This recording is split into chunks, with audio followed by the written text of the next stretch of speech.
Election के कारण bell देना, और क्योंकि इलेक्शन जनरल इलेक्शन चालू है और उस कारण के लिए बेल देना किसी को, मेरे हिसाब से ये एक गलत प्रेसिडेंट सेट कर देगा।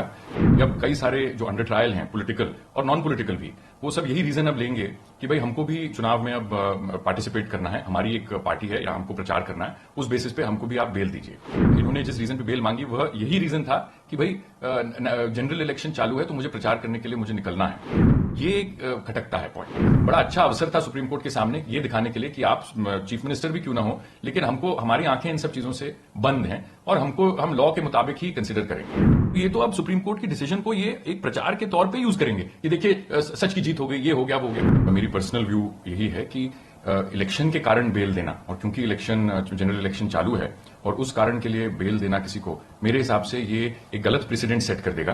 क्योंकि अब कई सारे जो अंडर ट्रायल हैं, पॉलिटिकल और नॉन पॉलिटिकल भी, वो सब यही रीजन अब लेंगे कि भाई हमको भी चुनाव में अब पार्टिसिपेट करना है, हमारी एक पार्टी है या हमको प्रचार करना है, उस बेसिस पे हमको भी आप बेल दीजिए।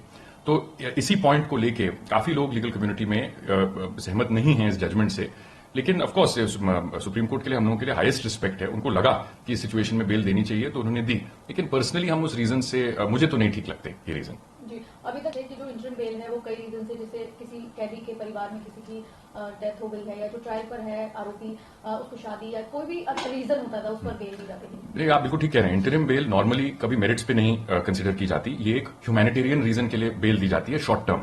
और ऑनरेबल सुप्रीम कोर्ट ने इस केस में भी एक शॉर्ट टर्म बेल ही दी है, क्योंकि उनको कहा गया है वापस